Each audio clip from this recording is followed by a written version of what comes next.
Bismillahirrahmanirrahim. Assalamualaikum warahmatullahi wabarakatuh.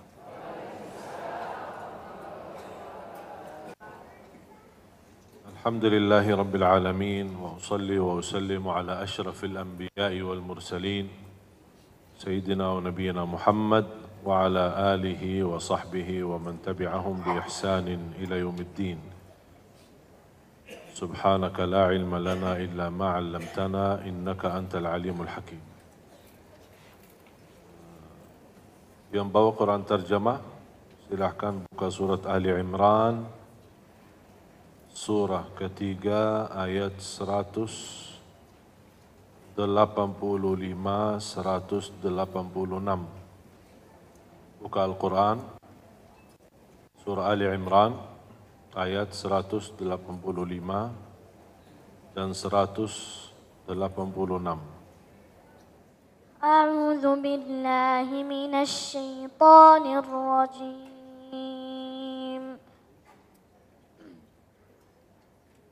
بسم الله الرحمن الرحيم. كل نفس ذائقة الموت وإنما توفون أجوركم يوم القيامة فمن زحزح عن النار وأدخل الجنة فقد فاز وما الحياة الدنيا إلا متاع الغرور. لتبلون في أموالكم وأنفسكم ولتسمعن من الذين أوتوا الكتاب من قبلكم ومن الذين أشركوا أذى كثيرا وإن تصبروا وتتقوا فإن ذلك من عزم الأمور. أعوذ بالله من الشيطان الرجيم. بسم الله الرحمن الرحيم. كل نفس ذائقة الموت وإنما توفون أجوركم يوم القيامة فمن زحزح عن النار وأدخل الجنة فقد فاز وما الحياة الدنيا إلا متاع الغرور. لتبلون في أموالكم وأنفسكم ولتسمعن من الذين أوتوا الكتاب من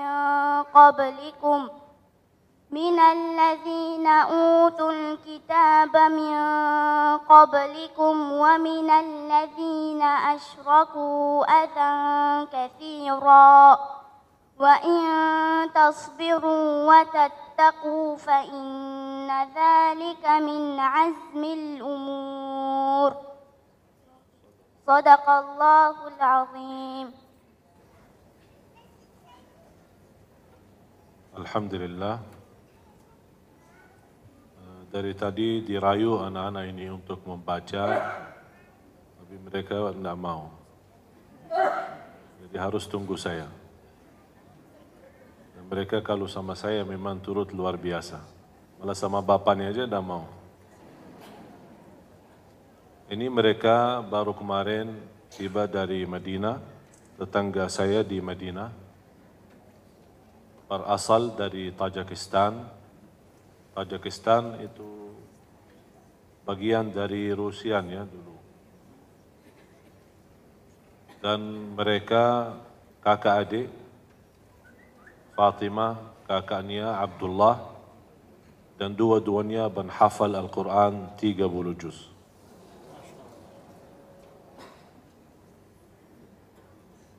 Mudah-mudahan anak-anak kita, cucu-cucu kita bisa menjadi seperti mereka. Usia Fatimah baru 10 tahun, kalau Abdullah baru 8 tahun. Dan ini salah satu Abdullah termasuk bukan hanya sebagai penhafal, tapi beliau sudah mendapatkan yang dinamakan di ilmu Al-Quran, dinamakan ijazah dan sanad, menjadi bacaannya bukan hanya hafalannya benar, tapi bacaannya betul benar. Bahkan ditugaskan mengajar anak-anak di Masjid Nabawi.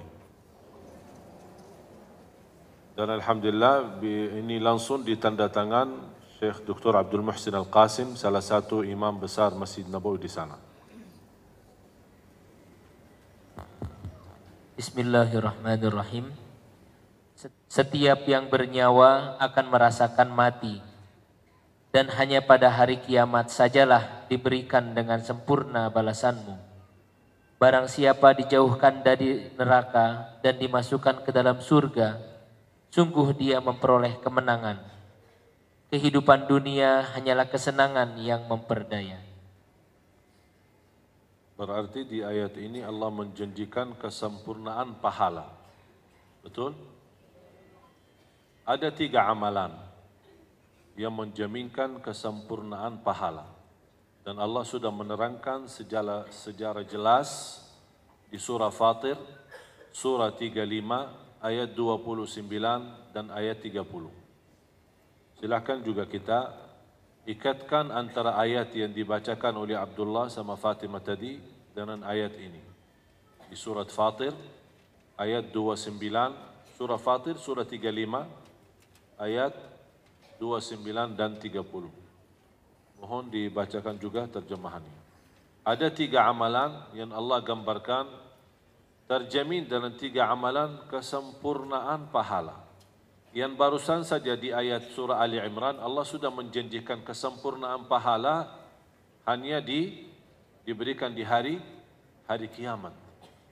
Di antaranya kesempurnaan pahala adalah diselamatkan dari neraka jahanam, itu termasuk setinggi-tinggi kesempurnaan pahala.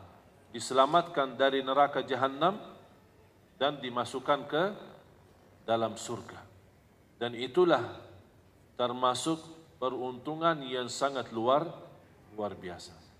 Kalau Allah sudah menjanjikan di antara kesempurnaan pahala dari selamat dari neraka dan dimasukkan dalam surga, berarti di bawah itu jauh lebih mudah bagi Allah.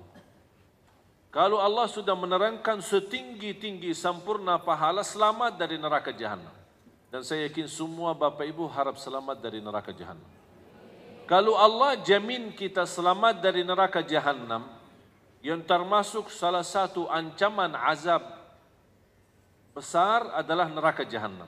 Kalau terjamin selamat dari neraka jahanam, berarti selamat dari segala keburukan yang di bawahnya.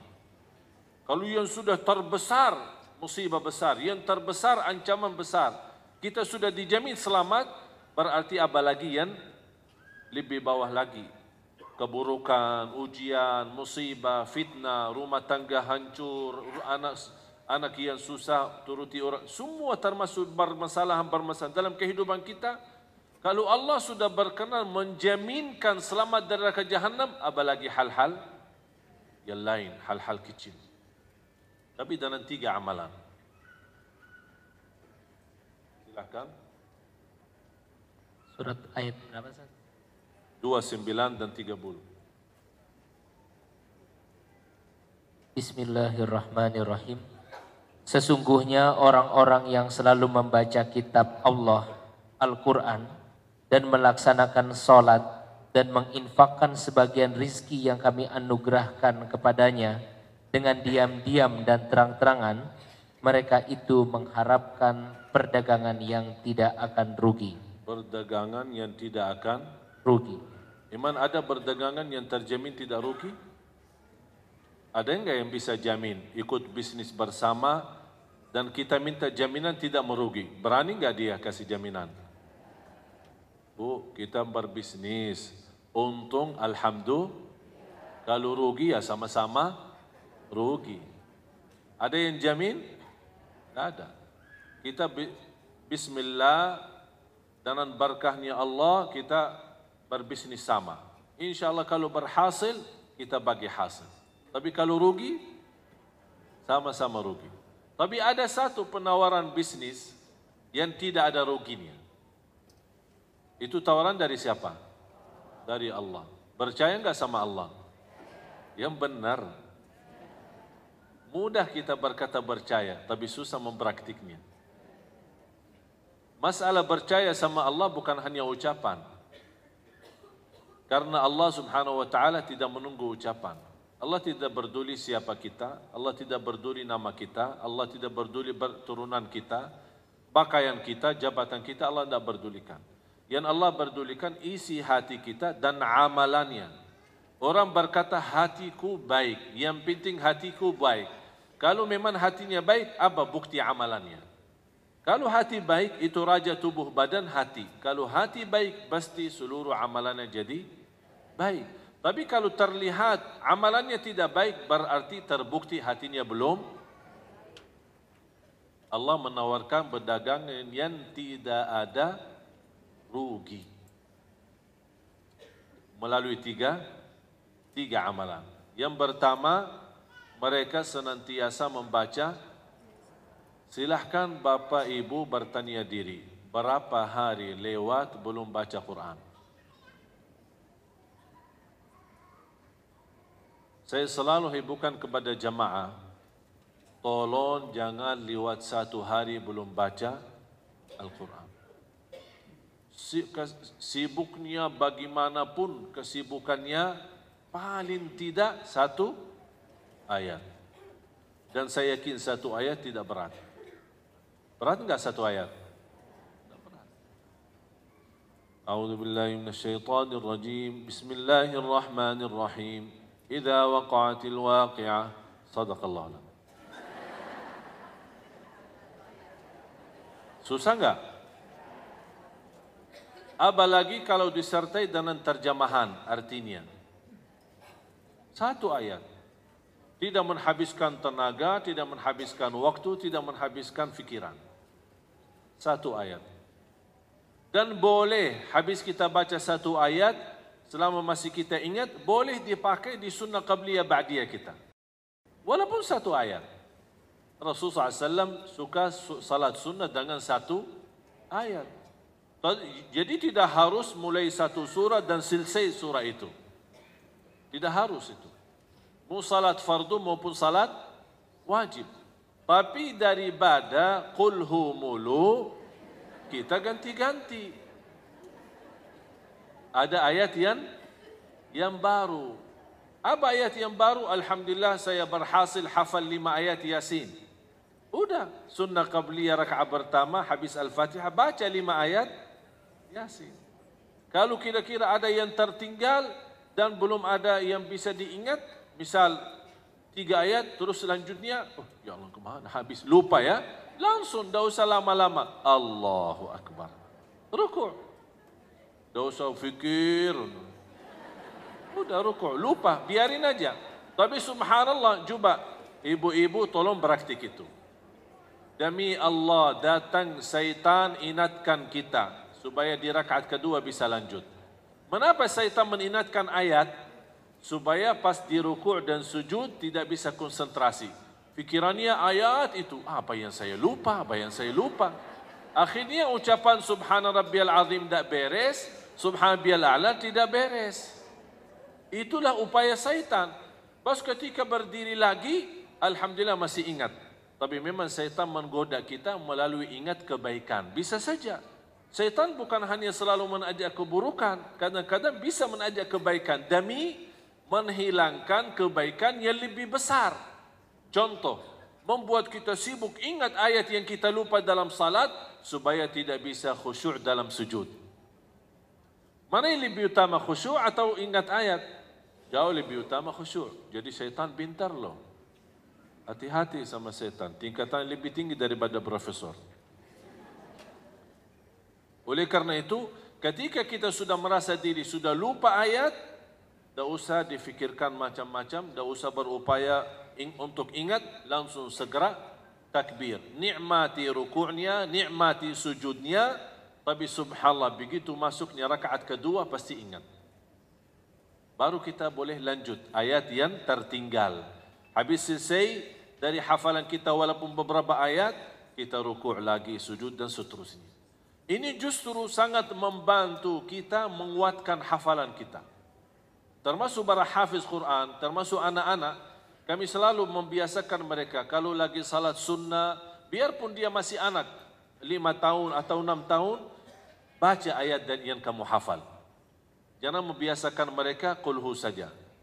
Jadi kasihan juga malaikat yang ditulis setiap hari kulhu, kulhu, kulhu. Kok tidak rubah-rubah manusia ini? Al-Quran kan 30 juz, walaupun 1 ayat, tapi ada tambahan. Tambahan apa? Apa manfaat kita berubah ayat? Ini salah satu juga membantu menurani dosa maksiat kita. Sekarang apa yang saya sampaikan Bapak Ibu, ini sebenarnya menjaga kita dari dosa dan maksiat. Kita sebagai manusia tidak bisa terlepas dari dosa maksiat. Tidak bisa. Jangan ada orang berkata, saya berupaya menjauhkan diri total dari dosa maksiat. Mohon maaf, tidak bakal bisa. Karena kita manusia. Pasti ada dosa dan maksiat. Tapi bukan bersoalan berdosa dan maksiat. Yang menjadi bersoalan ketika sudah terlanjur dosa maksiat, tidak mau bertaubat kepada, tidak mau beristighfar kepada, tidak mau sedih dan menangis karena ini yang menjadi masalah. Seolah-olah ketika habis sudah terlanjur berdosa, kita berkata kepada Allah, ya apalagi, biasa aja, mau dosa-dosa. Jadi tidak ada rasa malunya sama Allah. Tapi ketika sudah terlanjur berbuat dosa, dan itu hal wajar karena kita manusia, habis dosa itu kita ingat Allah. Muncul sifat rasa malu.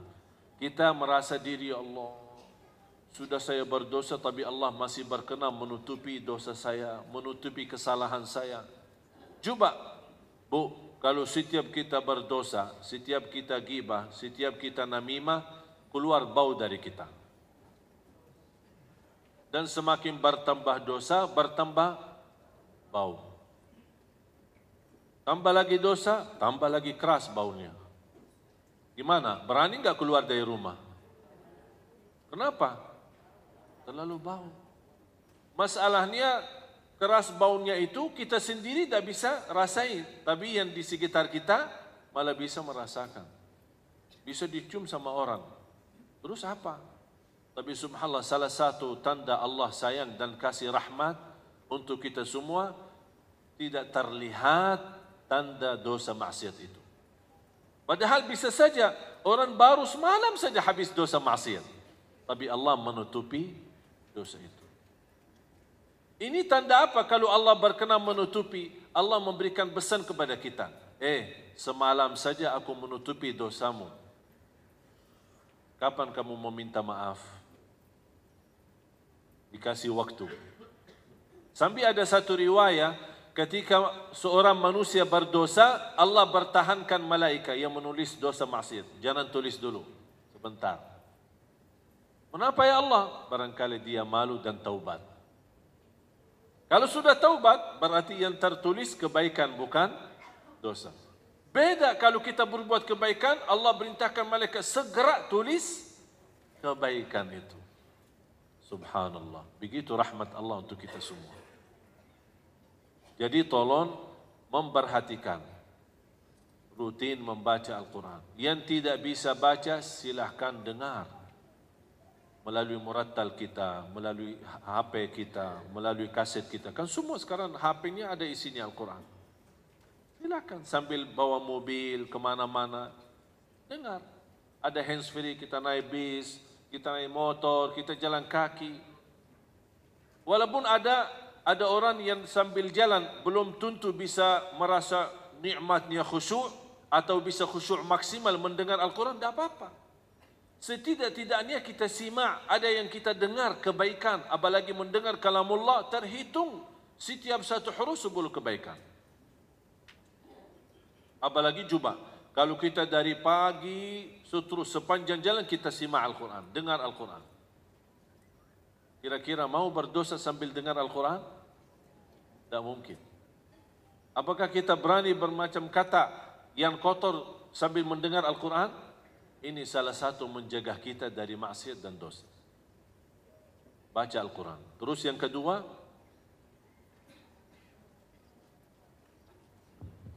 agar Allah menyempurnakan pahalanya kepada mereka. tidak diulang lagi. Sesungguhnya orang-orang yang selalu membaca kitab Allah, Al-Quran, dan melaksanakan salat dan menginfak. Bapak Ibu, satu-satunya amalan yang tidak bisa ditinggal salat. Ada orang Muslim tidak haji? Ada enggak? Ada, karena belum mampu. Ada orang Muslim tidak zakat? Ada, karena dia penerima zakat.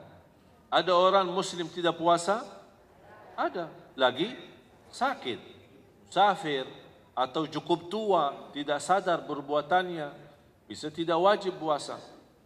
Ada orang Muslim, banyak hal-hal kebaikan yang bisa ditinggal kalau ada alasan. Tapi apakah Bapak Ibu ada orang Muslim tidak salat? Seharusnya tidak ada. Tapi ternyata apa alasannya? Tidak ada alasan. Kalau malas itu bukan alasan, itu sifat. Kalau alasan, ya lagi sakit, alasan lagi binsang, alasan lagi stres, alasan ini kan namanya alasan. Tapi kalau malas itu sifat, bukan alasan.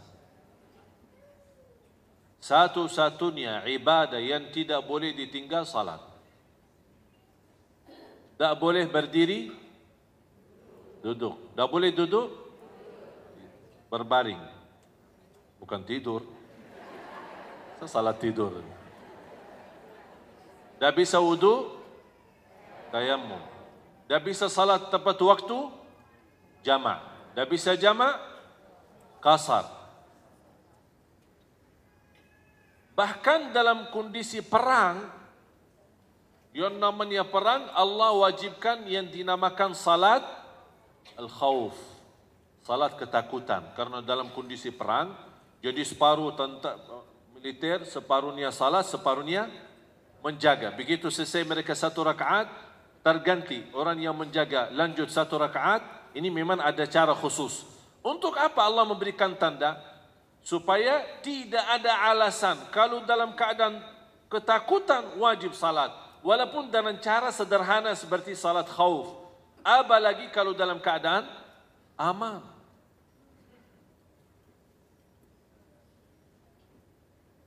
Jamaah sekalian, beberapa waktu lalu kita beringatan Isra Mi'raj.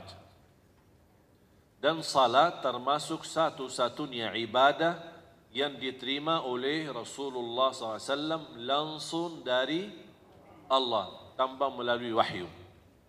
Semua perintah agama melalui wahyu selain salat.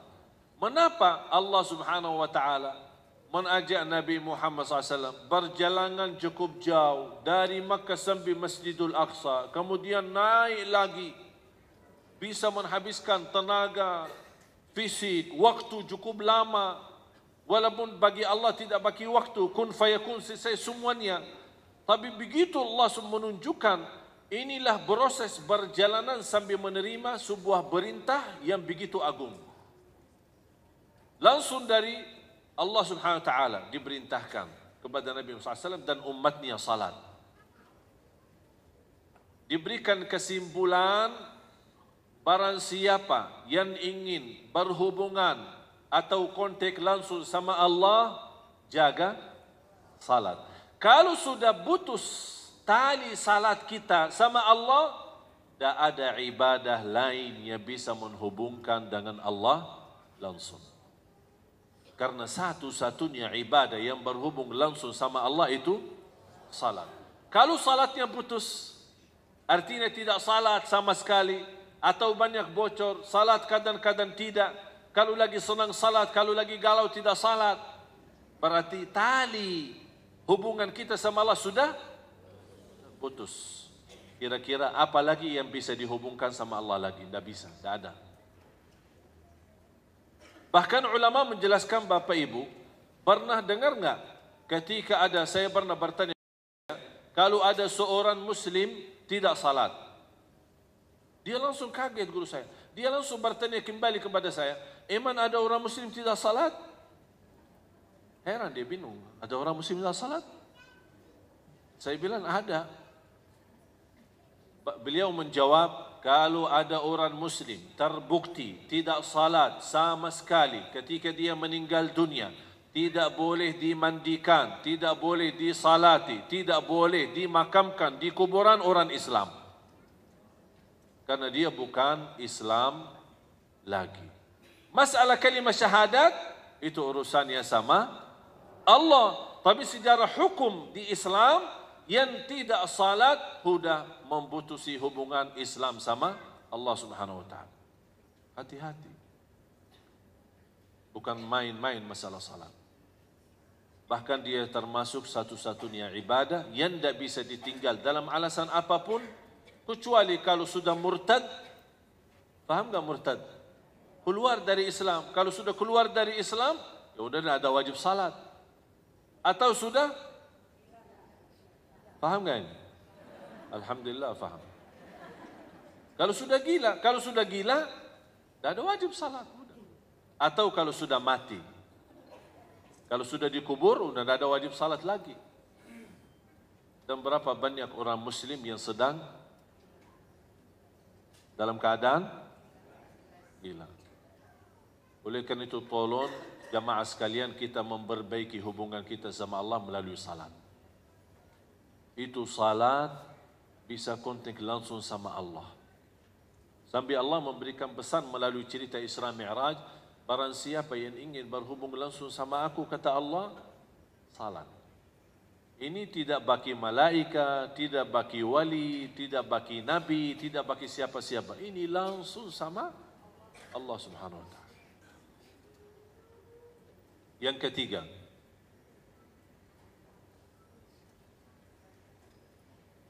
dan menginfakkan sebagian rezeki yang kami anugerahkan kepadanya dengan diam-diam dan terang-terangan. Mereka itu mengharapkan perdagangan yang tidak akan rugi. Saya berikan satu rahasia sedekah.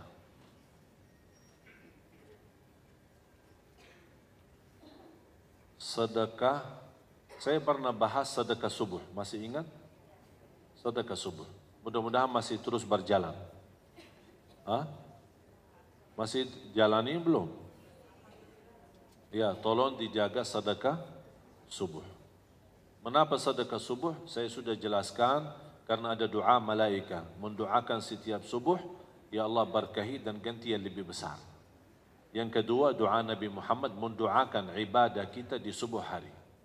Di antaranya sedekah. Jadi mohon Bapak Ibu, semua masing-masing punya kotak amal, boleh dinamakan tabungan subuh. Biasakan anak-anak kita semua, biarpun dia anak bayi, kita buatkan satu tabungan khusus atas nama dia dan ibunya yang isiin.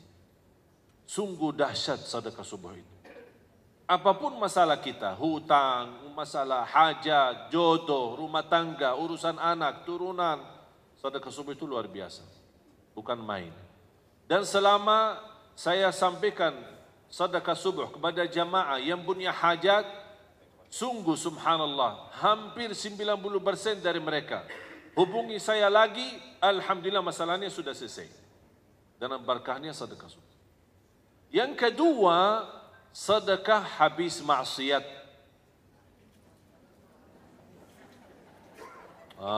Ini melatih kita ini. Tabungannya bakal banyak, sering maksiat. Caci maki orang, isi sedekahnya. Ngomong kotor, isi sedekahnya. Ngomong kesal atau berkata sama anaknya bodoh, langsung isi sedekahnya. Subhanallah, bakal tahu diri nanti, oh ternyata banyak masalah saya. Apalagi masalah mulut ini. Kita caci, subhanallah, sedekah selepas subuh itu, pertama ada dua hikmah sebenarnya. Yang pertama mengharapkan ampunan dosa. Karena ada salah satu hadis, menjaga sedekah terjamin ampunan dosa. Bahkan terjamin husnul khatimah.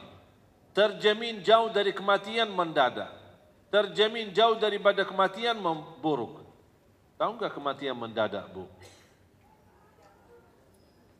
Bisa, ini sekarang masa ini adalah banyak yang mati mendadak. Pas lagi bawa mobil, mati. Pas mau kemana, mati. Pas lagi duduk, mati. Pas lagi, syukur-syukur kalau dia mati mendadak, tapi dalam keadaan membaca Quran, atau membaca salat, atau apa. Jadi tolong, ketika ibu merasa diri berbuat salah, merasa diri berbuat dosa, langsung isi tabungan. Boleh dinamakan tabungan sedekah dosa. Dosaku ini, tabungan dosaku. Diganti dengan uang. Setiap dosa diganti dengan uang. Untuk apa? Terjamin ampunan dosa. Yang kedua, mendidik diri. Ini latihan untuk hawa nafsu. Nafsu ini. Kalau mau dosa lagi, kena denda loh. Apa dendanya? Sedekah. Setiap mau, lama-lama jiwanya. Karena jiwa itu suka harta. Ketika dia melihat setiap kita berdosa, harta itu malah dikeluarin sedekah lillahi ta'ala, lama-lama dia mulai berhenti. Ini salah satu cara yang kami dapat belajar sejak kecil. Dan subhanallah sangat berhasil untuk menjauh kita dari maksiat dan dosa.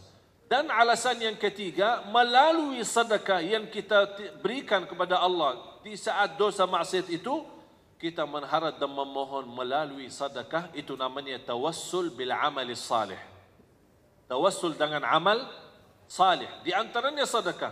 Ya Allah, dengan sedekah ini mudah-mudahan dosa ini, saya mohon ya Allah jangan terulang lagi. Ya Allah, mudah-mudahan saya supaya tidak terjumus lagi dalam dosa itu. Kalau terulang lagi, isi lagi sedekah dan memohon lagi sama Allah Subhanahu wa taala supaya melalui berkah sedekah ini, ya Allah jauhkanlah saya tidak mau lagi berbuat dosa ini. Pasti ada satu-satunya sedekah yang kita keluarkan, pasti ada satu kali yang ikhlas, yang tulus dari hati, dan ucapan juga yang tulus dari hati. Allah kabulkan langsung, selesai masalah dosa dan maksiat itu. Ini subhanallah, jujur saja saya sendiri ada beberapa hal yang belum mampu saya tinggalkan. Tapi dengan cara ini, alhamdulillah Allah SWT memberikan kemudahan, bisa saya selesai keburukan dan kesalahan saya. Mudah-mudahan saya harap juga ampun dari Allah SWT. Coba bayangkan kalau kita bisa betul jaga sedekah selepas dosa maksiat itu, subhanallah luar biasa dahsyat. Saya ada satu cerita bagaimana sedekah juga menjaminkan husnul khatimah. Ada seorang, termasuk seorang pendakwah, seorang ulama berdakwah di kota Madinah, cukup terkenal. Beliau pernah menyampaikan sebuah cerita, peristiwa, satu cerita, peristiwa bersama dia sendiri. Kata beliau, saya pernah bermimpi. Dalam mimpi itu saya melihat nomor HP seorang dengan nama, HP dan nama. Dan ada sebuah suara panggilan di dalam mimpi itu, hubungi orang itu dan ajak dia umrah. Dia kaget. Malam pertama sadar bangun, ya biasa-biasa aja. Tak ada respon. Malam yang kedua sama, terulang lagi. Malam yang ketiga terulang lagi. Sampai 3 kali. Nama jelas, nomor HP jelas, hubungi dia dan ajak dia umrah. Kata ulama itu berdakwah, akhirnya di hari yang keempat saya telefon. Sebelum saya telefon, di fikiran saya barangkali ini seorang saleh, seorang apalah punya kelebihan, tapi dalam kondisi susah atau miskin, belum mampu umrah. Jadi Allah SWT punya berbagai macam cara. Kun fayakun, Allah berikan, mengajak orang lain bisa menjadi rizki buat kita. Itu fikirannya. Telepon, Assalamualaikum fulan, ya fulan. Betul, sesuai nama yang ada di dalam mimpi. Tolong alamatnya di mana, saya ingin bertemu. Boleh, kasih alamat, ingin ketemu. Begitu dia tok pintu, dibuka pintu sama orang biasa-biasa aja. Tidak ada istilahnya kalau di Arab, yang apa jenggotnya besar, atau apa bakannya putih. Nah, biasa aja. Orang-orang istilahnya kalau kita bisa bilang orang awam lah.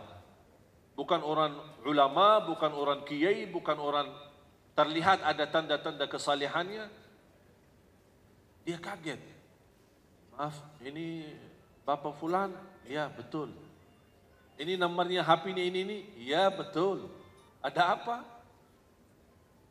Dia bingung mau menyampaikan bagaimana ini. Orangnya nampaknya biasa-biasa aja. Habis itu karena ini sudah mimpi dan itu ada pesan, dia sampaikan.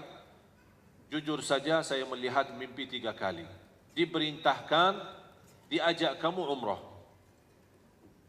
Dan bukti ini nomor HP dan ini nama. Kata beliau sebentar. Masuk ke dalam, balik lagi.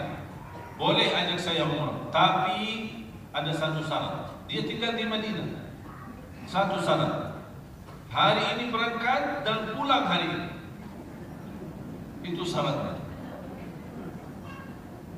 Dia kaget. Nampaknya orang biasa aja. Kayak ini tidak mau lama. Kalau orang saleh biasanya suka lama. Suka lama di tanah suci. Mau apa itu? Keburu pulang. Kalau ada umrah bisa 1 tahun umrah, ya enak daripada 9 hari travel. Mau nggak 1 tahun umrah?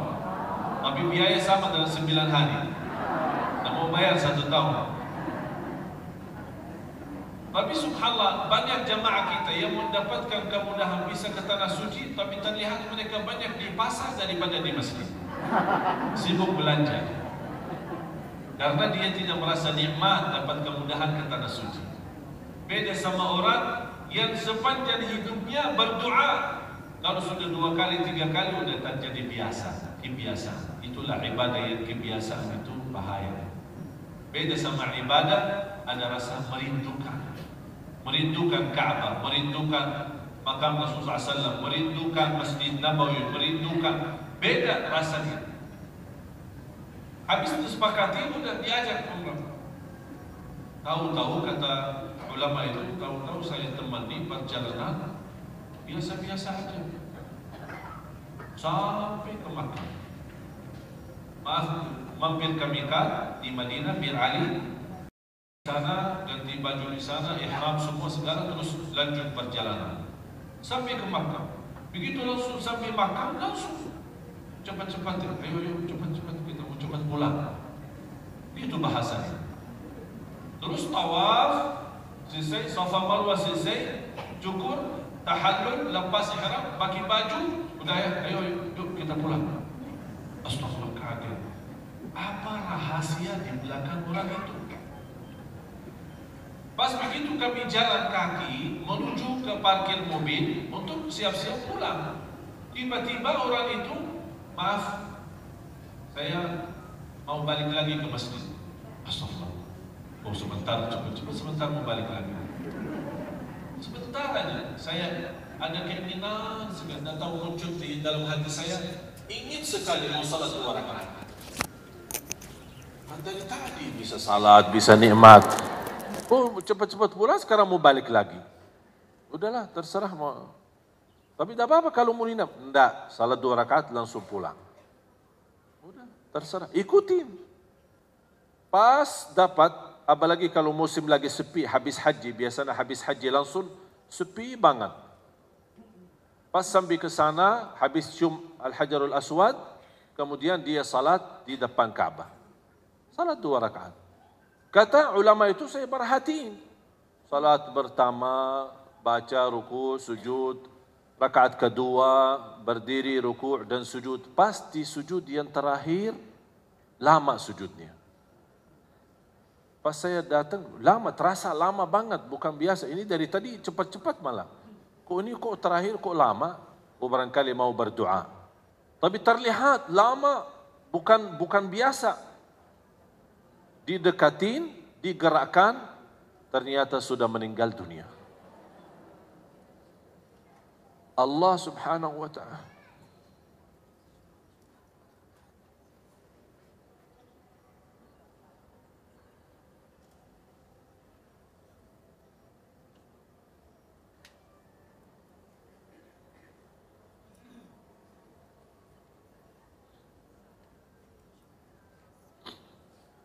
Allah subhanahu wa ta'ala mengantarkan orang melalui mimpi untuk menjemput ke husnul khatimah.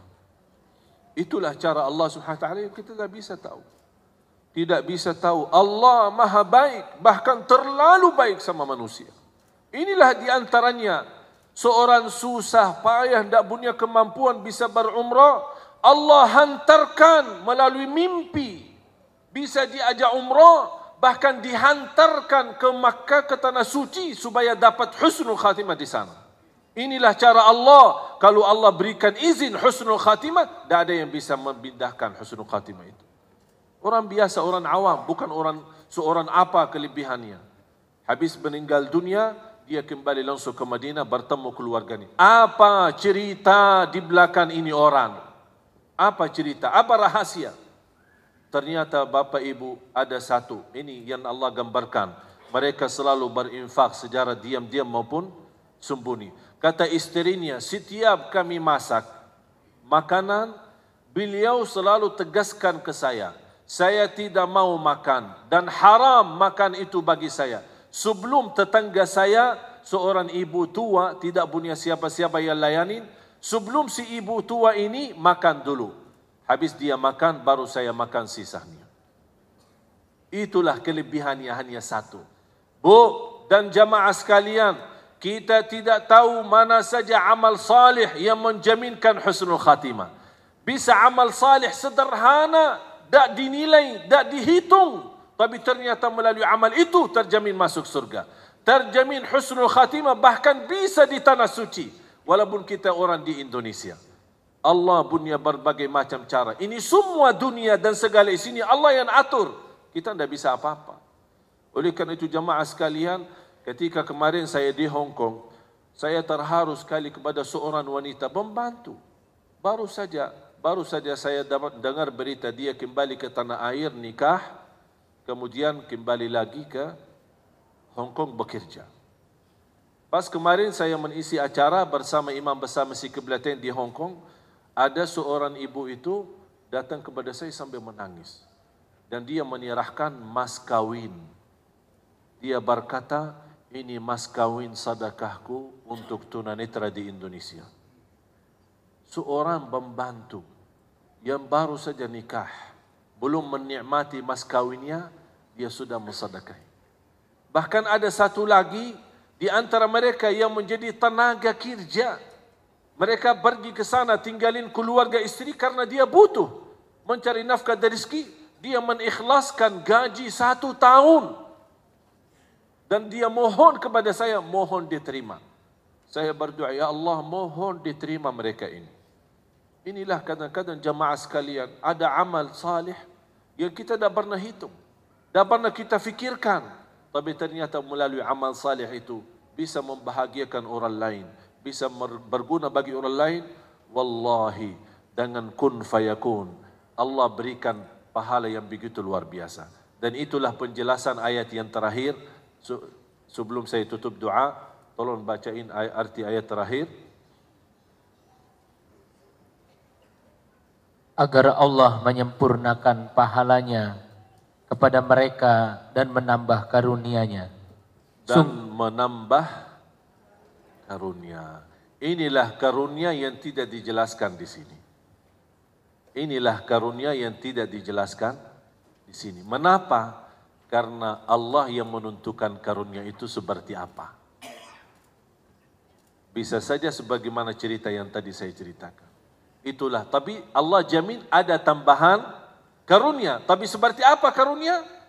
Bisa meninggal di hadapan Ka'bah. bisa meninggal pas lagi baca Quran, bisa meninggal pas lagi, itu semua urusan Allah. Yang membuktikan dan membuat saya yakini tambahan karunia pasti bakal dahsyat, pasti bakal menenangkan hati, itu tutupan ayat. Innahu, sesungguhnya Allah Maha Pengampun, Maha Mensyukuri. Mengapa di sini Allah berkata Maha Pengampun dan Maha Mensyukuri? Maha Mengampun ketika kita berupaya beramal, masih ada kekurangan, mudah-mudahan diampuni Allah. Berarti soal kekurangan jangan khawatir, pasti diampuni. Yang penting kita niat baik, lillahi. Tapi kenapa habis Maha Mengampun dibawakan kata Maha Mensyukuri? Apa hubungannya? Apa arti Maha Mensyukuri? Asy-Syakur kan salah satu nama Allah. Al-Husna Asy-Syakur. Artinya Maha, itu bahasa Indonesia. Tapi beda artinya dalam bahasa Arab. Dan selalu saya terangkan, belum ada bahasa yang mampu menerangkan rahasia kata dan Asmaul Husna selain bahasa Arab sendiri. Kalau selain bahasa Arab itu mampu terjemahin, tapi belum tentu sempurna artinya dan maksudnya. Asy-Syakur, bahasa Indonesia Maha Mensyukuri. Kalau lebih sempurna dalam bahasa Arab, Asy-Syakur alladhi yu'til ajra al-kathir bil amal al-qalil. Asy-Syakur yang memberikan pahala yang banyak dengan amalan yang sedikit. Contoh, dibanding orang yang memberikan makanan kepada tetangganya yang tua dan susah sebelum dia makan, kira-kira amalannya biasa enggak? Berat enggak kita bagi makan? Biasa ya? Tidak terlalu, misal bangun masjid habis ratusan miliar, terlihat mana yang lebih besar? Masjid ratusan miliar atau berikan makanan kepada orang butuh? Masjid ratusan miliar, ini nilai kecil kalau untuk bagi, apalagi kalau buk nasi aja cuma 15.000. Cuma 20.000. Tapi tidak ada nilai di fikiran kita. Inilah artinya syakur, memberi amalan yang besar dengan memberikan pahala yang besar dengan amalan. Buktinya orang itu mendapatkan husnul khatimah di Masjidul Haram, di hadapan Ka'bah, hanya dengan amalan yang memberikan makanan kepada orang lain. Kita tidak tahu mana amal salih yang menjaminkan husnul khatimah dan menjaminkan masuk surga. Oleh karena itu jamaah sekalian, tadi saya membuka, kami memperjuangkan Al-Quran untuk anak-anak Indonesia. Seperti mereka kita mendatangkan syiar. Saya harap ini bukan perjuangan saya dan keluarga, tapi saya mengharapkan semuanya bisa terlibat. Semuanya ayo kita sama-sama berjuang. Saya tidak mau membawa pahala sendiri, tapi saya yakin kalau kita semua terlibat dalam kebaikan, walaupun sedikit, Allah Maha melihat keadaan kita. Allah Maha mengetahui, apalagi bantuan kita ini untuk Al-Quran. Mudah-mudahan semua yang punya niat baik, dukungan bantuan, dan saya mohon sekali lagi jangan lupa mendoakan supaya syiar Al-Quran ini terus berjalan. Cita-cita saya, walaupun belum Allah izinkan saya punya panjang umur, tapi saya bercita-cita sebelum meninggal dunia bisa menghasilkan jutaan anak-anak penghafal Al-Quran. Saya sudah mensusunkan programnya dan sudah saya susunkan targetnya. InsyaAllah 5-10 tahun bisa menghasilkan 8 juta anak-anak Indonesia hafiz Quran. Dan insyaAllah saya mau menunggu kesempatan untuk mendapatkan izin supaya program ini bisa bergerak di seluruh Indonesia, bukan hanya di Jakarta. Mudah-mudahan bantuan doa antum sekalian di waktu tahajudnya, di waktu salatnya pasti sangat berguna, karena saya tidak tahu siapa di antara kita yang diijabah doa. Tapi yang saya yakin, walaupun saya tidak tahu, tapi saya yakin pasti di antara jamaah yang hadir ada walaupun satu yang diijabah doanya oleh Allah Subhanahu wa taala. Oleh karena itu saya titip doa, doakan saya, doakan keluarga supaya kita terus bisa istiqamah dan berjuang syiar Al-Quran untuk Indonesia. Amin ya rabbal alamin. Bismillahirrahmanirrahim. Alhamdulillahi Rabbil Alamin. Allahumma salli ala Sayyidina Muhammad wa ala ali Sayyidina Muhammad. Allahumma ya Allah, ya Dzal Jalali wal Ikram, ighfir lana wa liwalidina warhamhum kama rabbawna shighara. Waghfir li jami'il muslimina wal muslimat wal mu'minina wal mu'minat al ahya'i minhum wal amwat. Innaka sami'un qaribun mujibud da'wat. Ya Allah, bukakan bagi kami pintu taufikmu agar kami mampu istiqamah dengan amal yang salih. Amal yang salih yang mampu menghantarkan kami ke husnul khatimah. Amal yang salih yang mampu membahagiakan kami dunia dan akhirat. Amal yang salih yang mampu memberkahi sisa umur kami. Amal yang salih menjadikan sisa umur kami lebih baik daripada yang sudah lalu. Ya Allah, kami tidak tahu mana amal salih yang menjaminkan kami selamat dan bahagia dunia akhirat. Tapi kami mohon, bukakanlah bagi kami pintu taufikmu agar kami bisa istiqamah beramal salih, bisa istiqamah Islam iman sampai akhir hayat. Ya Allah, ampuni segala dosa kami. Aku mohon untuk semua yang hadir di siang hari ini, masing-masing pulang ke rumahnya sudah diampuni segala dosanya, disucikan hatinya, dibersihkan jiwanya. Atas izin-Mu ya Allah, kami berkumpul di siang hari ini di Masjid Al-Latif. Ya Allah, atas izin-Mu ya Allah, berilah kepada kami kemuliaan, sama-sama jumpa lagi di dalam surga-Mu ya Allah, bersama Nabi Muhammad sallallahu alaihi wasallam. Ya Allah, jadikan kami semua ahlul Quran. Ahlul Quran. Ahlul Quran. Berikan kepada kami ya Allah keturunan anak salih salihah, anak dan cucu penghafal Al-Quran, anak dan cucu penghafal Al-Quran. Birahmatika ya arhamar rahimin. Ya Allah, Engkau saja mengetahui segala hajat kami, segala isi hati kami. Aku mohon ya Allah dengan asmaul husnamu untuk semua yang hadir, yang sedang sakit, mudah-mudahan sembuhkan penyakitnya. Ya Allah, sembuhkan badannya, angkat penyakitnya. Berikan ya Allah pakaian sehat wal afiat. Ya Allah, di antara kami yang punya hajat, hajat lahir, hajat batin, ya Allah, aku mohon dengan nama-Mu yang agung dan mulia, dimudahkan segala hajatnya, dikabulkan segala keinginannya. Birahmatika ya arhamar rahimin. Di antara kami ya Allah yang belum mampu terlepas dari dosa maksiat, ya Allah, kuatkan hatinya, kuatkan imannya. Ya Allah, kuatkan imannya, bersihkan jiwanya agar mereka mampu menjauhkan dan menjaga diri dari dosa maksiat ya Rabbal Alamin. Ya Allah, berikan kepada kami kemampuan istiqamah, istiqamah, istiqamah sampai akhir hayat. Birahmatika ya arhamar rahimin. Rabbana atina fid dunya hasanah wa fil akhirati hasanah wa qina adzaban nar. وصلى الله على سيدنا ونبينا محمد وعلى آله وصحبه وبارك وسلم والحمد لله رب العالمين.